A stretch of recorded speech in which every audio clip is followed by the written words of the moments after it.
ये मत सोचना कि ये एक श्राप और एक कर्स है, क्योंकि जितनी बारी आप अपनी बॉडी को ये बोलोगे कि मुझे क्यों है ये, मेरे साथ ही क्यों हुआ है ये, उतना ही आपकी बॉडी आपके डाइजेशन को सिग्नल देगी कि हाँ तू खराब है। This is what you call manifestation. मेरे पेट में ना तबले नहीं बजे, ये देखो। पहले यहाँ पे मैं करता था ना तो पंग पंग पंग पंग ऐसे करके आवाज आती थी।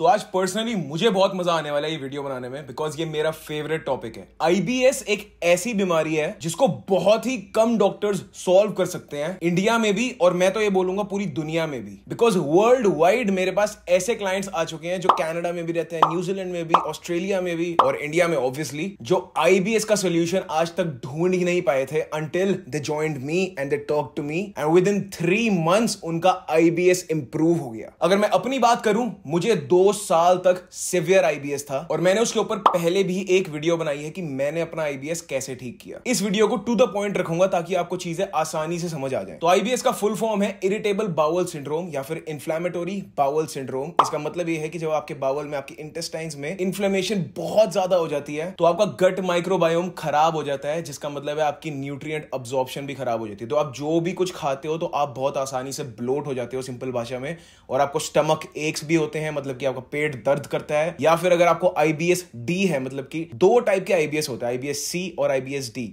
आईबीएस सी में ये होता है कि 2 से 3 दिन हो गए, कॉन्स्टिपेशन हो रही है, पॉटी नहीं आ रही है। और आईबीएस डी में ये होता है कि आप कोई भी मील खाते हो तो आपको चले जाना पड़ता है फ्रेश होने। ये मैंने बहुत कॉमन स्टेटमेंट सुनी है अपने क्लाइंट्स में भी और अपनी ऑडियंस में भी कि सर मैं कुछ भी खाता हूं तो मुझे एकदम से फ्रेश होने के चले जाना पड़ता है, मतलब कि एकदम से मुझे लूज मोशंस आ जाते हैं खाते ही। इसका मतलब ये भी हो सकता है कि आपकी इंटेस्टाइन की इनर लाइनिंग डैमेज हो चुकी है, और इसका मतलब सिंपली ये भी हो सकता है कि आपकी इंटेस्टाइन में थोड़ी इन्फ्लेमेशन है। तो हम फोकस करेंगे कि हम इंटेस्टाइन की इन्फ्लेमेशन को कम किन स्टेप से कर सकते हैं। अगर ये सारे के सारे स्टेप्स आपने इकट्ठे कर लिए along with the medication obviously जो आपका डॉक्टर आपको बताएगा, तो मैं गारंटी देता हूं कि आपका आईबीएस बहुत ज्यादा इंप्रूव होगा और हां वो ठीक भी हो सकता है। पर यहां पे ठीक होना एक मिसगाइडेड स्टेटमेंट होगी कि पूरी तरह ठीक हो जाए। पूरी तरह आईबीएस कभी ठीक नहीं होता। हां आप उसे सप्रेस कर सकते हो, पर वो कभी ना कभी आपकी लाइफ में वापस आएगा। पर देन अगर आप ये स्टेप्स फिर से रिपीट करोगे जो मैं बताने वाला हूं आपको इस वीडियो में, तो आप वापस से उसे ठीक कर सकते हो। How cool is that? So without wasting any time, let's get started with today's video. तो पॉइंट नंबर 1 होने वाला है कि इंटरमिटेंट फास्टिंग से दूर रहो। इंटरमिटेंट फास्टिंग हम लोगों के लिए नहीं बनी। अगर आप एक सिवियरिटी में हो किसी केस के, तो आपको ये पता होना चाहिए सबसे पहले कि आप बीमार हो। अगर आप ओन ही नहीं करोगे कि मैं बीमार हूं और मुझे कोई प्रॉब्लम है, so you won't be able to fix it. तो मान के चलते हैं कि आपका डाइजेशन बर्बाद है और आप इंटरमिटेंट फास्टिंग करते हो, तो क्या होगा? इंटरमिटेंट फास्टिंग आपने करी 12, 13, 14 घंटे, जितने भी घंटे, उसके बाद आपके जो पहले मील का टाइम आएगा तो 99% लोगों को कंट्रोल ही नहीं रहता अपने हंगर लेवल्स पे। नो मैटर आप कितना हेल्दी खा लो, नो मैटर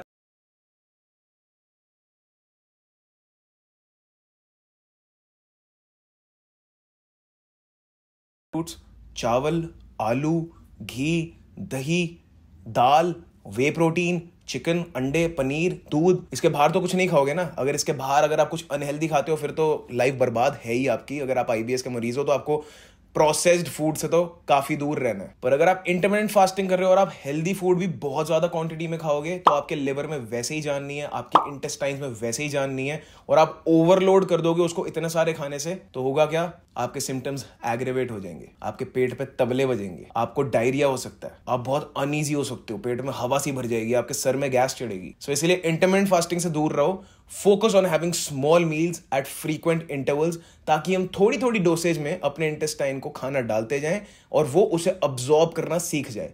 तो it is just like a rehab phase. अगर आपकी मसल इंजर हो जाती है तो आप ऐसा तो नहीं करते ना कि मैं 3 दिन का रेस्ट ले लेता हूं और चौथे दिन जाके ना मैं 210 किलो की डेडलिफ्ट मार लूंगा। आप ऐसा ही करते हो ना कि आप एक रिहैब रूटीन बनाते हो जहां पे आप मसल को वापस से धीरे धीरे चलना सिखाते हो। वैसे ही हमारा डाइजेशन भी है। जब हमारा डाइजेशन अफेक्टेड होता है, नो मैटर अगर आप आईबीएस के पेशेंट नहीं भी हो, अगर आप एक नॉर्मल इंडिविजुअल भी हो और आपने कल रात को बहुत ज्यादा दारू पी ली थी और आपको हैंगओवर हो रहा है आज, तो आज आपकी डाइट डिफरेंट होनी चाहिए। तो आपका मेटाबॉलिज्म और आपका डाइजेशन जैसा जिस दिन पे काम कर रहा है उस हिसाब से अपनी डाइट को रखो। पर आईबीएस के अगर आप पेशेंट हो तो इंटरमिटेंट फास्टिंग आपके लिए नहीं है, नहीं है, नहीं है। क्योंकि अगर इंटरमिटेंट फास्टिंग आप करोगे, पहली दिक्कत तो आपको मैंने बता दी, दूसरी दिक्कत ये भी आएगी कि आपका हाइड्रोक्लोरिक एसिड जो है वो गलत गलत टाइम पे अपने आप स्टिमुलेट होता रहेगा, जिसकी वजह से आप खाली पेट भी जब आप होगे तो आपको गैस हो सकती है या फिर एसिडिटी हो सकती है। पॉइंट नंबर 2 है ब्यूटारेट प्रोडक्शन को एनहांस करने पे काम करो। अब ये ब्यूटारेट क्या है? ब्यूटारेट गेम चेंजिंग चीज होने वाली है आईबीएस के पेशेंट्स के लिए स्पेशली। ब्यूटारेट एक शॉर्ट चेन फैटी एसिड है जो आपके गट हेल्थ को इंप्रूव करने में एक बहुत मेजर रोल प्ले करता है। ये तब प्रोड्यूस होता है हमारे गट के अंदर जब फाइबर को फर्मेंट करने का टाइम आ जाता है। तो उसके लिए क्या करना पड़ेगा? फाइबर रिच फूड खाने पड़ेंगे ऑब्वियसली। पर यहां पे आप आईबीएस के पेशेंट हो तो आपको फॉडमैप से दूर रहना है। फाइबर के नाम पे अगर ब्रोकली खा रहे हो तो बर्बाद हो जाएगी जिंदगी। तो फॉडमैप सर्च करना, यहां पे कुछ लिस्ट भी आ रही होगी। इन खानों से तो आपको स्पेशली दूर रहना है। और जो मेरे एक्सपीरियंस है इतने लोगों को कोच करने के बाद, 99% लोगों पे सेफ चीजें काम करती हैं। वो है ओट्स, कुक्ड खाना, रॉ मत खाना, फिर से बर्बाद हो जाएगी लाइफ। लेग्यूम्स में चिकपीस से दूर रहो, राजमा से दूर रहो, नॉर्मल मूंग दाल खा सकते हो आप। फ्रूट्स में एप्पल और एप्पल जैसे जो भी आपको फ्रूट्स दिखते हैं, जैसे कि नाशपाती हो गया या फिर कोई भी हार्ड फ्रूट है जो आपको दिख रहा है कि ये बहुत रॉ इन नेचर है, उसे मत खाओ। बेस्ट फ्रूट जो मेरे अकॉर्डिंग है वो रहेगा आपका पाइनएप्पल, पपाया, बनाना, पोमग्रेनेट, वाटरमेलन या कोई भी मेलन फैमिली, ये सेफ रहेगा। अब अगर आप देसी घी खाते हो ना, मतलब देसी घी तो आईबीएस में आपका बेस्ट फ्रेंड होने वाला है। सिर्फ 14 ग्राम देसी घी में आपको 900 mg ब्यूटारेट मिल जाएगा। और स्टडीज में ये दिखाया गया कि अगर आप 350 mg है उससे ऊपर ब्यूटारेट ले रहे हो, आपके आईबीएस में आपको बहुत ज्यादा हेल्प होगी। और ब्यूटारेट एक ऐसा कंपाउंड है जो मेडिसिन में भी यूज होता है इलाज के लिए, सिवियर केसेस ऑफ आईबीएस को सॉर्ट करने के लिए। अगर आप बटर खा रहे हो, 14 ग्राम बटर में भी आपको 300 mg ब्यूटारेट मिलेगा। मैं यहाँ पे एक जेनरिक चीज लेके चल रहा हूँ, मुझे नहीं पता कि आपका केस क्या है। अगर आप मेरे क्लाइंट होते तो मैं आपको एक कस्टमाइज चीज दे पाता, पर जेनरिक चीजों में ये चीजें 99% केसेस में सेफ रहती हैं। इन चीजों से भी अगर आपको इशू आ रहा है तो वो चीजें मत खाओ। You need to find out what is working for you and in what quantity. अब मैंने अगर आपको वाटरमेलन कहा है तो इसका मतलब ये नहीं कि आप 600-700 ग्राम वाटरमेलन खा लो, क्योंकि आईबीएस के केस में क्वांटिटी का सबसे ज्यादा ध्यान रखना है आपको। कोई भी चीज मैसिव क्वांटिटी में नहीं खानी। इनफैक्ट मैसिव क्वांटिटी में एक बारी में आपको पानी भी नहीं गटकना। देन आपको रेजिस्टेंस स्टार्चेस पे फोकस करना है। Resistance starches, as the name suggest, it resists digestion in the small intestine and keeps the gut intact. इसके अच्छे सोर्सेज हैं आलू। आलू से बहुत सारे लोगों को गैस हो जाती है, पर मुझे नहीं होती, तो मैं आपको बता रहा हूं। And white rice, brown rice मत खाना प्लीज। कोई भी ऐसी चीज जिसके अंदर आपको एंटी न्यूट्रिएंट्स मिले, जैसे कि ब्राउन राइस, सोयाबीन, इन सारी चीजों से आपको दूर रहना है। इनफैक्ट रेजिस्टेंस स्टार्चेस आपको दालों में भी मिलेंगे एंड ओट्स में भी मिलेंगे। तो ओट्स तो भाई मतलब बेस्ट फ्रेंड होने वाला है। मेरे जितने भी क्लाइंट्स हैं जिनको आईबीएस रह चुका है, अगर वो ओट्स को प्रॉपरली कुक करके खाते हैं तो उनको बहुत फायदा होता है। फिर हम बात करते हैं प्रीबायोटिक्स की। प्रीबायोटिक्स नॉन डाइजेस्टेबल फाइबर है जो हमारे गट को बेनिफिशियल बैक्टीरिया से फीड करता है। अब इसके सोर्सेज क्या हैं? Garlic, onion, nuts, specifically almonds, बादाम, ओट्स अगेन, पोटैटो अगेन, आटा अगेन, बनानाज। एंड आप दही मत खाना, क्योंकि अभी हम मिल्क प्रोडक्ट से दूर रहने पे फोकस करने वाले। कोई भी रिस्क नहीं लेंगे हम लैक्टोज का भी या फिर कोई हैवी डाइजेस्टिंग प्रोटीन का। और बाकी यहाँ पे मैं थोड़ी और लिस्ट डाल दूंगा नीचे, डिस्क्रिप्शन भी चेक कर लेना अच्छे से, वहां पे सब कुछ लिख दूंगा ताकि आप उसे स्क्रीनशॉट लेके सेव कर लो और बार बार आपको ये वीडियो ना देखनी पड़े। ये वीडियो एक अल्टीमेट गाइड होने वाली है आपका आईबीएस ठीक करने के लिए। देन अगर आप बीमार होते हो तो लिमिट एंटीबायोटिक्स। एंटीबायोटिक्स आपका केस और खराब कर सकती है, तो इसलिए सिर्फ सिवियरिटी वाले केसेस में, इमरजेंसी केसेस में एंटीबायोटिक्स लो, और उस टाइम पे एक्सपेक्ट करो कि थोड़ा बहुत डाइजेशन खराब होगा ही होगा। वरना बेमतलब के जो लोग एंटीबायोटिक्स लेते रहते हैं कि हल्की सी छींक भी नहीं आई और एंटीबायोटिक चालू कर दी, ये आपका डाइजेशन बर्बाद कर देगी। फ्रीक्वेंटली इतनी दवाइयां मत खाया करो प्लीज। और जिन दिनों पे आप एंटीबायोटिक लेते हो उस दिन अपनी प्रीबायोटिक और प्रोबायोटिक के सप्लीमेंट की डोसेज भी बढ़ा दो। इसीलिए जब आप एंटीबायोटिक्स या फिर कोई दवाई लेते हो तो उसके साथ में डॉक्टर आपका वाइजिलैक करके एक दवाई आती है वो लिखता है, ताकि आपको प्रीबायोटिक प्रोबायोटिक्स की डोसेज मिल जाए एंड आपका डाइजेशन इतना खराब ना हो। देन ये गेम चेंजर पॉइंट होने वाला है, मैनेज स्ट्रेस गाइज। जब तक मुझे समझ आया ना, तब तक मैं इतना बड़ा हो चुका था अपनी एज में और मेरा आईबीएस बिल्कुल ठीक होने की कगार पे आ चुका था, बट फिर भी एक एज रह गई थी और मुझे लगता था यार अभी भी पूरी तरह ठीक नहीं हुआ। And then when I got to know कि मेरा स्ट्रेस लेवल्स मेरे डाइजेशन को खराब कर रहा है, I was like what. And फिर मैंने एक्सपेरिमेंट करके देखा, जब मैं चिल हो गया बिल्कुल ही और मैंने एकदम छोड़ दिया 2-3 दिन तक अपना काम धंधा, वर्कआउट, डाइट सब कुछ छोड़ दिया, एंड आई नोटिस्ड कि मेरा डाइजेशन इतना ज़्यादा इंप्रूव हो गया कि मैंने उन 2-3 दिनों में अपनी डाइट भी खराब कर दी, पर मैं चिल था इसलिए मेरा डाइजेशन इतना बढ़िया हो गया कि आई वॉज लाइक कि आई एम टोटली फाइन। तो आप ये करके देखना, जिस टाइम आप स्ट्रेस्ड होते हो ना, उस टाइम आपका डाइजेशन भी और आपकी रिकवरी भी और आपका थिंकिंग स्टाइल भी ज्यादा खराब होगा। आपको सूडो हंगर भी होगा, वियर्ड क्रेविंग्स होंगी। आप किसी दिन कम सो के देख लो, अगले दिन सुबह उठोगे बॉडी में पेन हो रहा होगा, आपका मन कर रहा होगा कि यार मैं ये भी खा लूं वो भी खा लूं, बेमतलब के मन कर रहा होगा, पेट नहीं भर रहा होगा, क्रैंकीनेस हो रही होगी, बिकॉज स्ट्रेस लेवल्स आपके सिस्टम को रुइन कर देते हैं गाइज। और अगर आप एक आईबीएस के पेशेंट हो ना, तो प्लीज ये तो डिसिप्लिन बना लो कि कुछ भी ले लो पर स्ट्रेस मत लेना। और अगर फिर भी किसी दिन ज्यादा स्ट्रेस हो रहा हो तो डीप ब्रीदिंग करो, एक्सहेल करो, 10 सेट मारो, 4 सेकंड एक्सहेल,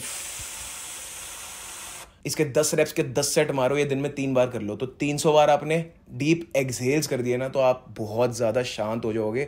एंड उस टाइम पे जब आप एक्सहेल कर रहे हो ना, just focus on your breath, that is what you call meditation, focusing on one thing and not thinking about anything. और आपके stress levels, let me tell you, physical activity से भी डाउन जाते हैं। पर यहीं पे ये चीज आपको ध्यान रखनी है बहुत ज्यादा कि एक बॉर्डर लाइन होती है कि आपको उसको एक टूल की तरह यूज करना है फिजिकल एक्सरसाइज को। अगर आप बहुत ज्यादा इंटेंस हो जाओगे और आप सोचोगे कि चल यार एक्सरसाइज से मेरा डाइजेशन सही होगा, तो मैं करता ही रहता हूँ, मेरे को पतला होना है, मेरे को ये करना है, मेरे को वो करना है, तो इंटेंस एक्टिविटी की वजह से भी आपका डाइजेशन डिसरप्ट होगा, क्योंकि बॉडी के स्ट्रेस लेवल्स बढ़ेंगे। क्योंकि एक्सरसाइज क्या है, it is an inflammatory response. तो अगर आप बहुत ज़्यादा इन्फ्लेमेशन दे दोगे अपनी बॉडी को, तो फिर वो इन्फ्लेमेशन से लड़ने में लग जाएगी और आपका डाइजेशन फिर से शट डाउन हो जाएगा, और फिर आपकी अब्जॉर्प्शन भी पुअर हो जाएगी, और फिर आपकी inner lining of the intestines further damage हो जाएगी। और एक और गेम चेंजिंग पॉइंट आपको मैं बताता हूँ। मैंने आपको कहा था कि आपको जंक फूड से दूर रहना है, बट दैट इज सब्जेक्टिव। अगर आप बहुत टाइम से हेल्दी खा रहे हो तो उसकी वजह से भी आपके मेंटल स्ट्रेस लेवल्स ऊपर जा सकते हैं, और आपको लग रहा होगा कि यार मैं क्या ज़िंदगी जी रहा हूँ, मेरा तो पिज़्ज़ा खाने का मन कर रहा है, मेरा आइसक्रीम खाने का मन कर रहा है। जिस दिन ऐसा कुछ करे, मन मत मारो। अगर आप एक आईबीएस के पेशेंट हो, you are allowed to have whatever you crave for. कभी कभार हमारी बॉडी मांग ही रही होती है वो चीज़, और हम उसे देते नहीं है ये सोच के कि यार मेरा डाइजेशन खराब ना हो जाए, और वो चीज़ एक्चुअली में आपके डाइजेशन को हेल्प करेगी उस दिन। आप वीक में एक दिन रख लो सेफर साइड पे रहने के लिए, जिस दिन आपका चीट डे हो। ये सिर्फ आईबीएस के पेशेंट्स के लिए मैं कह रहा हूँ, तो कोई इस चीज़ पे वीडियो बना के मत बोलना कि ये चीट डे करने को क्यों कह रहा है सबको ये वो।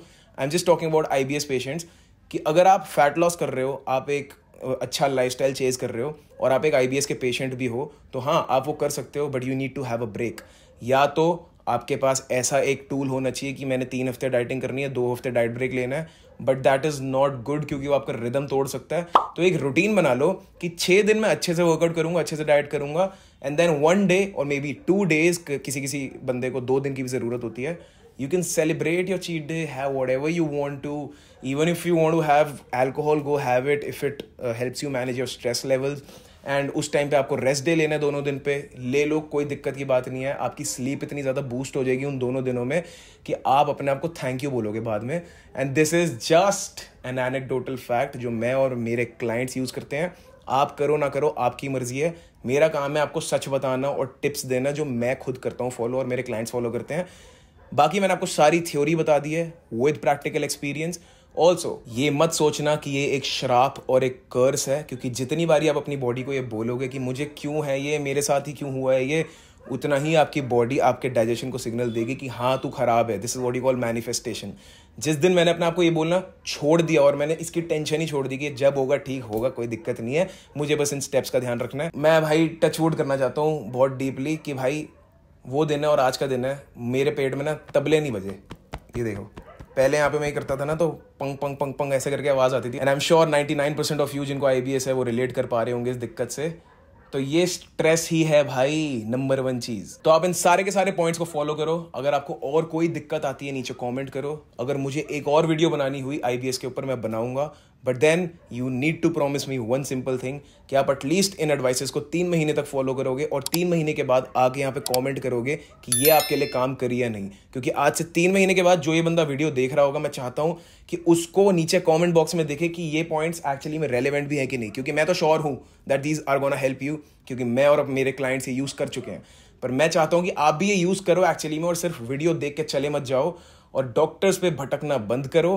पहले इन पॉइंट्स को फॉलो करो, क्योंकि डॉक्टर भी आपसे सबसे पहले यही सवाल पूछेगा अगर वो अच्छा डॉक्टर हुआ कि आप ये कर रहे हो या नहीं। So I will see you in my next video guys. अगर इस वीडियो ने आपकी हेल्प करी या फिर आपको ऐसा लगता है कि किसी की हेल्प कर सकती है ये वीडियो, शेयर करो उसके साथ। Like this video. I love you all. Take care.